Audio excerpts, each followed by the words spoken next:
சிவபுராணம். பாவங்கள் செய்யும் அசுரர்கள். மாய கலைகளில் வித்தகர்களான பண்டிதர்கள் அசுர வேந்தர்களின் வேண்டுகோளை ஏற்று அவர் விரும்பிய உபதேசத்தை வழங்கத் தொடங்கினர். அதாவது அவர்களின் வீழ்ச்சிக்கான பாதையை காட்டத் தொடங்கினர். பாவங்கள் செய்த அசுர வேந்தனின் மனமகிழ்ச்சி கொள்ளும் வகையில் தர்மத்தை இருவேறு விதமாக பொருளாக எடுத்து கூறினர்.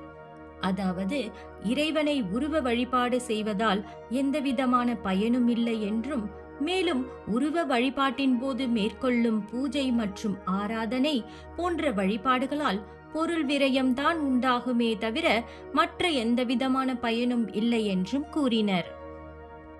அசுரவேந்தன் பண்டிதர்களின் உபதேசங்களை வேத வாக்காக எண்ணினார். மேலும் இந்த உபதேசத்தால் நான் அடைந்த மகிழ்ச்சியை போல் என் பட்டணத்தில் வாழும் குடிமக்களுக்கும் தாங்கள் உபதேசம் செய்ய வேண்டும் என்று பணிந்து நின்றார். பண்டிதர்களும் அதற்கு விருப்பம் தெரிவிக்க அசுரவேந்தன் உடனடியாக தனது மக்களுக்கு இவர்களின் பெருமைகளை எடுத்து கூறி இவர்களிடம் உபதேசம் பெற்று தீட்சை பெற வேண்டும் என ஆணையிட்டான்.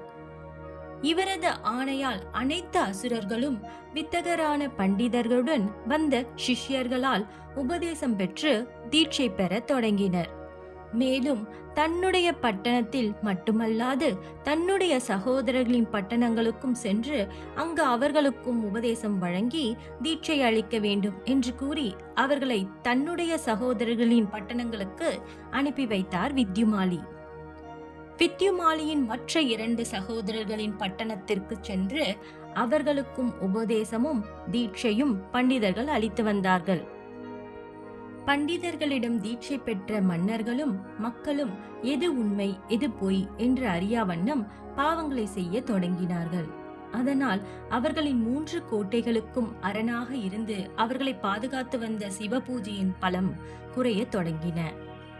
ஏனெனில் பண்டிதர்களிடம் தீட்சை பெற்ற அசுரர்கள் உண்மையான மெய்ப்பொருளை கண்டறிவதற்கான வழியை விடுத்து பாவங்கள் நிறைந்த வழியில் பயணிக்க தொடங்கினர்.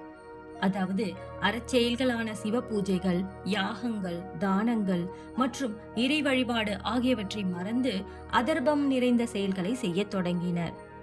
திரிபுர வேந்தர்கள் கடுந்தவம் புரிந்து சகல சௌபாகியங்களுடன் நிறைந்த பட்டணங்களில் அறநெறியை தவறி அதர்ம வழியில் பயணித்தார்கள்.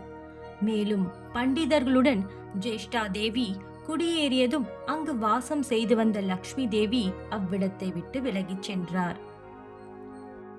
தனது ஞான பார்வையால் பட்டணங்களில் நிகழும் அதர்ம செயலை அறிந்த திருமால் இனி அவர்களின் அழிவை யாராலும் தடுக்க இயலாது என்றும், இதுவரை பூவுலகிலும் தேவலோகத்திலும் வாழ்ந்து வந்த உயிர்கள் அனுபவித்து வந்த இன்னல்கள் நீங்கும் காலம் வருவதை உணர்ந்தார்.